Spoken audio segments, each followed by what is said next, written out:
नमस्कार, India news Haryana देख रहे हैं आप और मैं हूं आपके साथ ज्योति सांगवान। हरियाणा वासियों के लिए, हरियाणा के लोगों के लिए अच्छी और बड़ी खबर लेकर आई हूं। जी हां, जल्द ही हरियाणा का बजट आने वाला है। 20 तारीख से हरियाणा के बजट सत्र की शुरुआत होनी है, तो 2 मार्च को हरियाणा के सीएम बतौर वित्त मंत्री बजट पेश करने जा रहे हैं। बतौर वित्त मंत्री उनके कार्यकाल का ये दूसरा बजट होगा। बजट सत्र से पहले और बजट पेश किए जाने से पहले सीएम की ओर से अहम प्रेस वार्ता की गई है। बजट को लेकर, बजट की बातों, घोषणाओं को लेकर सीएम ने विस्तृत बातें की हैं, जानकारियां साझी की हैं, बड़ी घोषणाएं उनकी ओर से कर दी गई हैं। सीएम का कहना है कि ये किसी बैठक या कार्यालय में बैठकर तैयार किया गया बजट नहीं होगा। आम लोगों के सुझाव से तैयार किया गया ये बजट होगा। सीएम की ओर से बताया गया है कि 13 अहम बैठकें बजट को लेकर की गई। 2199 बड़े सुझाव बजट को लेकर आए हैं। चैट बोर्ड के जरिए भी हरियाणा के लोगों ने हरियाणा के आगामी बजट को लेकर अहम सुझाव दिए हैं। करीब 12,000 सुझाव चैट बोर्ड के जरिए हमें मिले हैं। सीएम इस दौरान कर्ज को लेकर भी बात कर रहे थे। सीएम इस दौरान हरियाणा की जीडीपी को लेकर भी बात कर रहे थे। प्रति व्यक्ति आय को लेकर भी सीएम ने बात की है। राजकोषीय घाटे को लेकर भी सीएम बात कर रहे थे। बेहद रोचक ये बात कि सीएम आंकड़ों के साथ पिछली सरकारों से तुलना भी कर रहे थे। सीएम का कहना है कि जीडीपी लगातार बढ़ रही है, निवेश हरियाणा में बढ़ रहा है, निर्यात आने वाले दिनों में हरियाणा में और बढ़ेगा। हरियाणा विकास पथ पर लगातार आगे बढ़ रहा है। केंद्रीय कर को लेकर सीएम ने कहा कि हरियाणा की हिस्सेदारी केंद्रीय कर में बढ़ी है।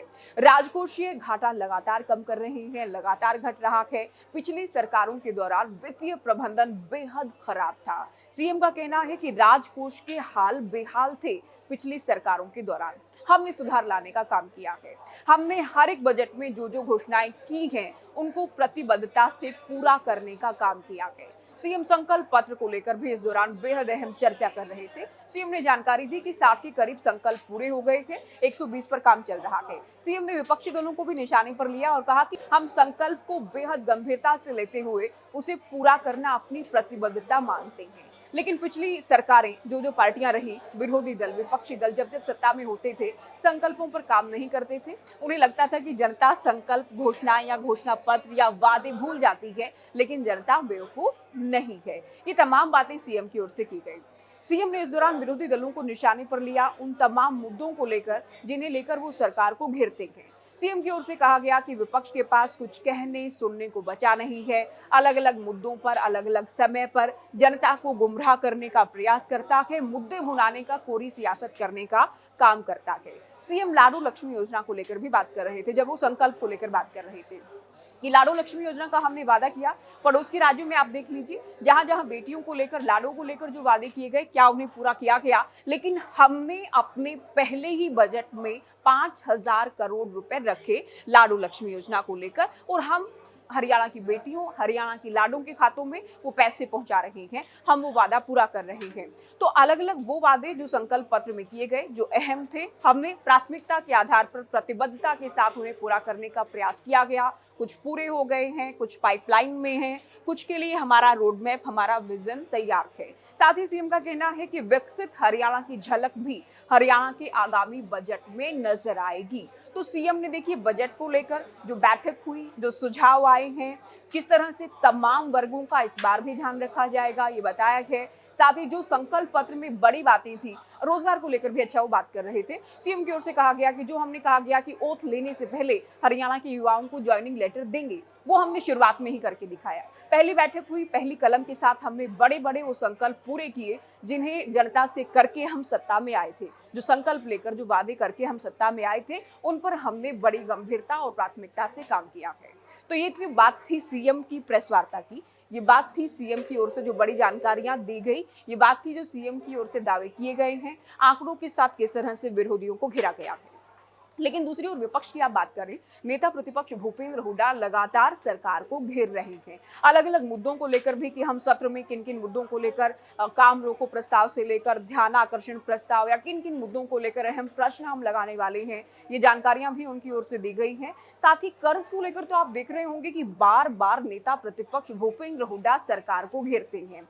जब भी बजट आता है या बजट को लेकर पहले ही हलचल, सुगबुगाहट या तैयारियां रहती हैं, तब नेता प्रतिपक्ष भूपेंद्र हुड्डा ये कहते हैं कि सरकार कर्ज लेकर घी पीने का काम कर रही है। एक बड़ा आंकड़ा वो लेकर आते हैं कर्ज को लेकर, और उनका ये कर्ज का आंकड़ा करीब 5.25 लाख करोड़ तक पहुंच गया है। उनका मैं क्यों कह रही हूँ, क्योंकि आप जानते हैं कर्ज को लेकर आंकड़ा सरकार का कुछ रहता है, विपक्ष का कुछ रहता है। सरकार हालांकि सदन के पटल पर जवाब कर्ज को लेकर जरूर देती है।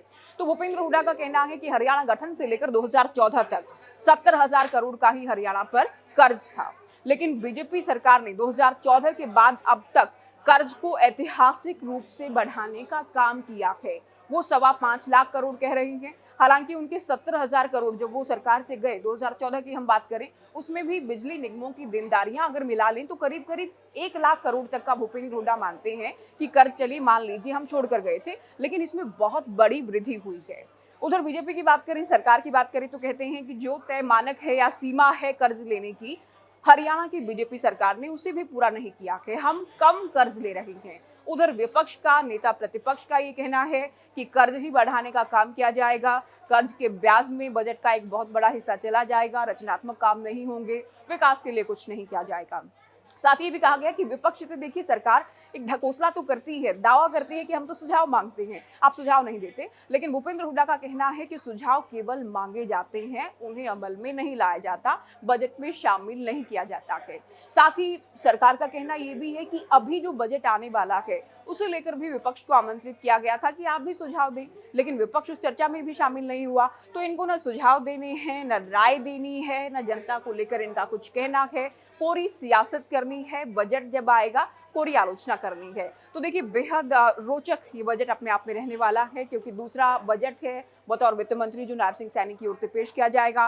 कई अहम बैठक की गई है, चैटबॉट के जरिए भी हरियाणा के लोगों से सुझाव लिए गए हैं। अलग अलग वर्गों के जो इंटेलेक्ट हैं, जो प्रतिनिधि मंडल हैं, जो प्रतिनिधित्व करते हैं, उन लोगों से भी चर्चाएं कर बजट को लेकर राय ली गई है। अब देखना ये है तमाम वर्गों के लिए क्या कुछ नायब सिंह सैनी के पिटारे में रहने वाला है, कितना नायाब ये बजट रहने वाला है, जनता को साथ ही विपक्ष को कितना रास आने वाला है।